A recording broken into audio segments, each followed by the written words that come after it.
Voici là, bonjour. Bonjour. Merci de participer à ce podcast. Alors, je vous cite. Vous disiez, dans les années 70, nous attendions effectivement Omar Gatlatou, mais nous ne savions pas que c'est Godot, l'absurde, qui nous attendait. Quel regard portez-vous finalement sur l'art et la culture en Algérie? C'est peut-être la chose qui nous permet, d'exprimer l'absurde, et deux, de sortir de l'absurde. Okay.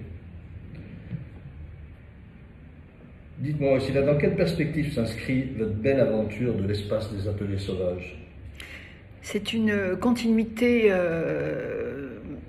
presque un syncrétisme d'une longue vie, au fond, puisque j'ai 83 ans bientôt. Et quand je suis revenue d'Alger, je ne trouvais plus mes marques, surtout cet Alger politique que j'avais quitté, où tout était politisé, politique. Et j'ai organisé une exposition privée.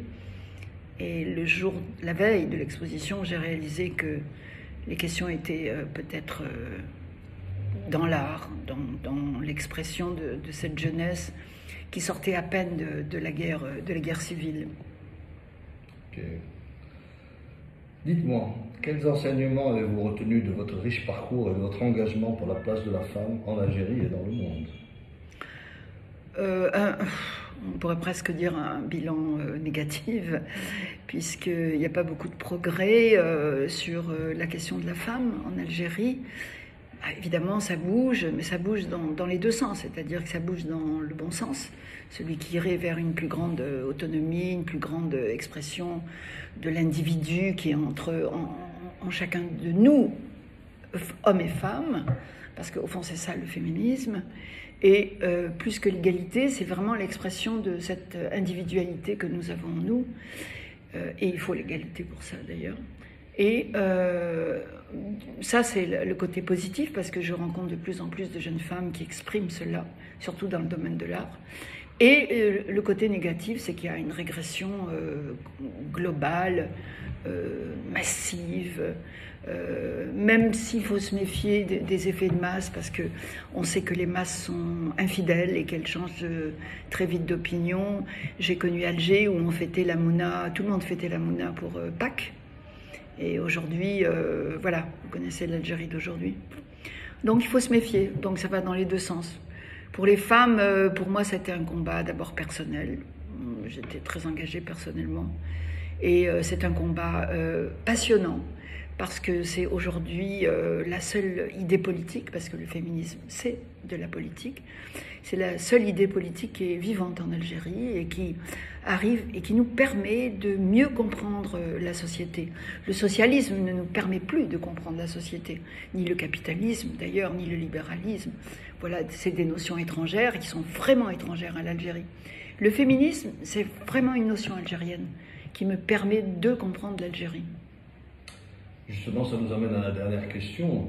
Vous ne maîtrisez ni l'arabe, ni le berbère, le kabyle, et pourtant vous revendiquez haut et fort, certes avec beaucoup de lucidité, votre algérianité. D'après vous, comment est-ce possible? Je répondrai d'abord par une boutade, c'est qu'au fond je parle l'arabe en français. Oui. Et d'une façon plus subtile, je dirais que la langue arabe, c'est pas une langue que j'ignore, c'est une langue qui est absente de moi. C'est différent. L'absence est très présente. Vous savez que quand on organise un repas de famille, le premier repas, quand l'absent ou l'absente n'est pas là, elle est plus là que tous les présents. Et donc cette langue arabe, elle me conduit. Je la sens en moi. Elle est ma langue absente. C'est l'absence. C'est peut-être cette absence d'ailleurs qui m'a poussée à aller vers l'écriture, parce que peut-être qu'au fond, entre moi et le français, il y a un hiatus. D'ailleurs, je suis dyslexique, ça doit sans doute venir de là. Mais entre moi, c'est toujours cette distance, et comme dit Frantz Fanon concernant l'humanité, l'humanisme, il dit l'homme blanc est dans l'humanité. Nous devons faire un pas vers l'humanité. C'est peut-être pour ça que nous sommes tellement capable d'expliquer ce que c'est que l'humanité et que l'homme blanc n'est plus capable d'expliquer ce que c'est que l'humanisme. Oui. Merci.